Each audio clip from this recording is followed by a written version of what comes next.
RSS chief Mohan Bhagwat के बयान के मायने क्या हैं? प्रेम कुमार जी, कैसे देखा जाए भागवत के इस बयान को?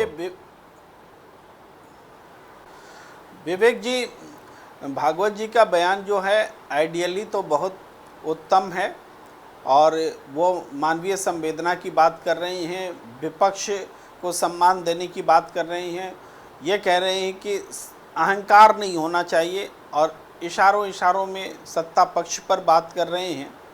लेकिन ये सब वेलकम योग्य है बातें, लेकिन फिर भी एक प्रश्न उठता है कि 1 साल तक आप कहाँ थे मोहन भागवत जी? मणिपुर जब जल रहा था और महिलाओं का नग्न परेड हो रहा था, हम तो टेलीविज़न चैनल में भी पूछते थे कि भागवत जी कहाँ हो, आरएसएस वाले कहाँ हो, कुछ तो देखिए, कुछ तो राष्ट्रवाद सिखाइए, बताइए, बोलने आइए। लेकिन कभी जुबान नहीं खुली। तो ऐसे में प्रश्न उठता है कि अभी क्यों? क्या वो जेपी नड्डा जी के बयानों के बदले ये बयान दे रहे हैं कि भारतीय जनता पार्टी के नेता अध्यक्ष ने कहा था कि आरएसएस की ज़रूरत नहीं रहेगी बीजेपी को? ये एक बड़ा प्रश्न है। इसके अलावा दूसरी बात मैं उठाना चाहता हूँ कि ये बयान मंत्रिपरिषद के गठन के पहले अगर दिया गया होता तो क्या अमित शाह जी गृह मंत्री बन पाते? तो उनको उनकी गद्दी सिक्योर करने के बाद ये बयान यूं दिए जा रहे हैं मानो कि हम नियंत्रित करना चाहते हो बीजेपी को, सत्ता को प्रभावित नहीं करना, मतलब नियंत्रित तो कर ले लेकिन सरकार आपकी रहे, आप बने रहिए, मगर मेरी भी बात सुनिए। तो ये स्कोर सेटल करना है या वास्तव में मानवीय संवेदना के प्रति संवेदनशील हो गए हैं? लेकिन शब्दों से हम जरूर सहमत हैं, उनकी बातों से ज़रूर सहमत हैं जो वो बोल रहे हैं, मगर उनकी टाइमिंग जो है उसमें राजनीति दिखती है। ये उनको पहले बोलना चाहिए था, 1 साल बाद क्यों बोल रहे हैं, ये प्रश्न बना रहेगा। नहीं, आरएसएस को राजनीति करने की क्या आवश्यकता है? राजनीतिक दल तो आरएसएस है नहीं। प्रेम कुमार जी, अगर आप राजनीति या प्रभाव की बात कर रहे हैं तो फिर मुझे नहीं लगता कि इसमें इस तरह के एंगल हो सकते हैं, क्योंकि उनको ना राजनीति से मतलब है, ना राजनीतिक पार्टियों से मतलब है। उनकी तो अपनी एक संघ है और उनके अलग अलग शाखा हैं जहां पर उनका ये पूरी जो संघ है वो चलती है। देखिए विवेक शांडिल जी, ये आपके विचार हो सकते हैं, लेकिन आरएसएस राजनीतिक कार्यक्रम चलाता है, उसका राजनीतिक विंग है भारतीय जनता पार्टी, उसके विचार मिलते हैं। आरएसएस के लिए वो पूर्वोत्तर में काम करता है, केरल में काम करता है, जम्मू कश्मीर में काम करता है। आरएसएस भारतीय जनता पार्टी के लिए काम करता रहा है, इसको वो स्वीकारे या ना स्वीकारे। नहीं, मैं ये नहीं कह रहा हूं कि आरएसएस भारतीय जनता पार्टी के लिए काम करता है नहीं करता। मैं ये कह रहा हूं आरएसएस को राजनीति से कोई लेना देना नहीं है। आरएसएस एक स्वयंसेवक समूह है जो अपने विचारधारा के लिए काम करते हैं। मैं ये कह रहा हूं, अगर आप राजनीति का आरोप लगा रहे हैं कि ये जो बयान है वो राजनीति से प्रेरित हो सकता है, तो इसमें सवाल और संदेह दोनों होते हैं। प्रेम कुमार जी, देखिए आरएसएस आज भी कहीं पर ऐसी संस्था के रूप में तो पंजीकृत है नहीं कि जिसको आप कह सके कि नॉन पॉलिटिकल है कि कल्चरल है कि क्या है। ये तो आज भी रहस्य बना हुआ है कि आरएसएस क्या है। स्पोर्ट्स ऑर्गेनाइजेशन है, कल्चरल ऑर्गेनाइजेशन है, पॉलिटिकल ऑर्गेनाइजेशन है, बताएं ना क्या है, कहाँ पंजीकृत है, किस रूप में पंजीकृत है, कितने मेंबर्स हैं, उसका कोई खाका है? ये तो मेंबर्स का रिकॉर्ड तक नहीं रखते।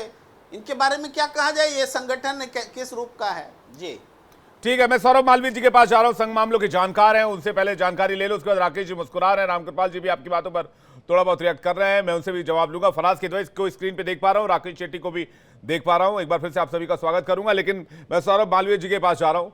सौरभ मालवीय जी, भागवत जी के बयान के क्या मायने हो सकते हैं? विवेक जी, राष्ट्रीय स्वयंसेवक संघ एक सांस्कृतिक संगठन है और सांस्कृतिक संगठन होने के नाते पूरे समाज का ठीक ढंग से संचालन हो सके, और खास करके हिंदू समाज में मेंशन कर रहा हूं, पूरे भारतीय समाज, खास करके हिंदू समाज के पुनरुत्थान के लिए, विकास के लिए और स्वावलंबी बनाने के लिए यह विशुद्ध रूप से सांस्कृतिक संगठन है। जो प्रेम कुमार जी को नहीं पता है तो मैं उनके ज्ञानवर्धन के लिए बात बोलना चाहता हूं कि वह सांस्कृतिक संगठन है, राजनीतिक संगठन नहीं है। एक बात। दूसरी बात, राष्ट्रीय विचार बिंदुओं पर जिस दल का विचार राष्ट्र के वास्ते है, राष्ट्रीय मापदंडों पर है, उसके साथ राष्ट्रीय स्वयंसेवक संघ मिला है, जुड़ा है और उसके सहयोग के लिए खड़ा होगा। एक बात। दूसरी बात, वर्तमान का जो वक्तव्य है मोहन भागवत जी का, वह बीजेपी के वास्ते नहीं है, वह समाज के उन चीजों को लेके है, खास करके पूर्वोत्तर को, जो पूर्वोत्तर को जलाना चाहते हैं, जो पूर्वोत्तर को तोड़ना चाहते हैं, जो पूर्वोत्तर को भारत से अलग करना चाहते हैं, जो पूर्वोत्तर में आग लगाना चाहते हैं। ऐसे आसुरी शक्तियों के विरुद्ध एकजुट होकर हिंदू समाज भारत को शक्तिशाली और मजबूत बनाए, इसका संदेश भागवत जी दे रहे हैं। इसको राजनीति से न जोड़ा जाए, बल्कि समाज के विकास में वहां के लोगों को मुख्य धारा में लाने के लिए देखा जाए, यह संदेश देना चाह रहे हैं। नहीं, सौरभ जी वो अहंकार होने की बात कह रहे हैं, वो कह रहे हैं कामयाबी के साथ अहंकार ठीक नहीं है। तो ये कहा गया कि ये जो इशारा है वो जेपी नड्डा जी के उस बयान पर हो सकता है जिसमें उन्होंने कहा था कि आज बीजेपी खुद में इतनी बड़ी संस्था होगी कि उसे आरएसएस की आवश्यकता जरूरत नहीं है। इस तरह के बयान का संदर्भ दिया गया। विवेक जी, जेपी नड्डा जी का बयान बहुत ही सही बयान है, क्योंकि भारतीय जनता पार्टी 2 से 200, 200 से 200, 300 और 303 तक पहुंचने वाली एक स्वतंत्र रूप से मजबूत राजनीतिक दल है। दुनिया की सबसे बड़ी सदस्यों वाली संख्या इसके पास दल, कार्यकर्ताओं की संख्या है। तो निश्चित तौर पर भारतीय जनता पार्टी आज पूरे विश्व में एक मजबूत और भारत में लगातार तीसरी बार प्रधानमंत्री देने के लिए, चौथी बार प्रधानमंत्री देने की वाली पार्टी बनी है। तो इसमें कहीं कोई दो राय नहीं कि उसको किसी की सहयोग की जरूरत नहीं है, अपने बलबूते पर खड़ी है। लेकिन भागवत जी का उनके तरफ वक्तव्य नहीं है और उनका संघ पर नहीं है। संघ को मानते हैं, बीजेपी मानती है, इसलिए संघ बीजेपी के साथ है, वैचारिक आधार पर, राष्ट्रीयता के आधार पर। इसलिए जो उनका कहना है वो महत्वपूर्ण बात है। उनका कहना, कथन क्या है कि अहंकार तो गीता में श्री कृष्ण ने भी कहा है, अहंकार तो किसी को नहीं होना चाहिए और ये मानव विकृति के लिए एक स्वाभाविक बात है। नहीं, लेकिन सौरभ जी मैं आपके पास दोबारा लौटूंगा। अहंकार शब्द का अगर इस्तेमाल हुआ है तो किस परिप्रेक्ष्य में कर रहे हैं, किस व्यक्ति के लिए कर रहे हैं, किस संस्था के लिए कर रहे हैं, किस चीज के लिए कर रहे हैं? ये तो डिबेटेबल विषय है ना, इस पर तो डिबेट कर सकते हैं। राकेश शेट्टी जी के पास जा रहा हूं। राकेश शेट्टी जी, क्या जानबूझकर मोहन भागवत जी के बयान को राजनीतिक रंग देकर से तूल दिया जा रहा है? नहीं, मोहन भागवत जी को जो आज पता चलता है कि 11 तारीख को पता चला, उस देश के जनता ने उनको 4 तारीख को ये बता दिया।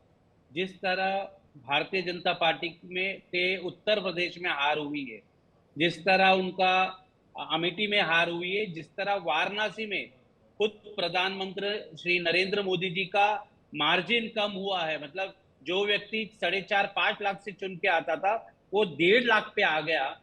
तो ये सब इशारा है कि लोगों ने Narendra Modi ji as prime minister उसको रिजेक्ट किया है, उनके विचारधारा को रिजेक्ट किया है।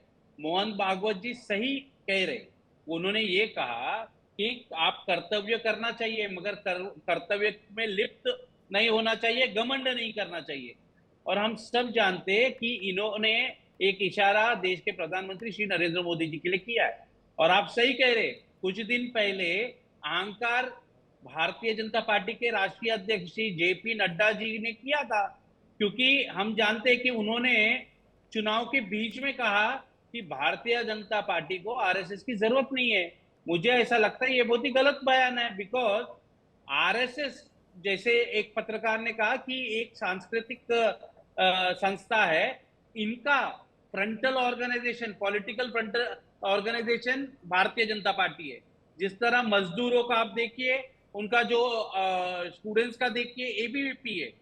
तो ये बात कहीं पे छुपा नहीं है कि भारतीय जनता पार्टी फ्रंटल ऑर्गेनाइजेशन है आरएसएस का। तो नेचुरली आपको याद करा देता हूं, 2014 से 19 के बीच में सभी कैबिनेट मंत्री भारतीय जनता पार्टी के उन फाइल लेकर दिल्ली में आते थे और संघ के कुछ एग्जीक्यूटिव के सामने रखते थे कि हमने ये काम किया है और ये काम आगे हम करने वाले। खुद प्रधानमंत्री मोदी जी जाते थे आरएसएस के पास, ये अपना ब्यूरो लेके, रिपोर्ट लेकर। मगर हमने देखा कि 2019 के बाद जब से ही भारतीय जनता पार्टी को 303 सीट आ गए, उसके बाद इन्होंने आरएसएस को इग्नोर जी कर शेट्टी दिया। जी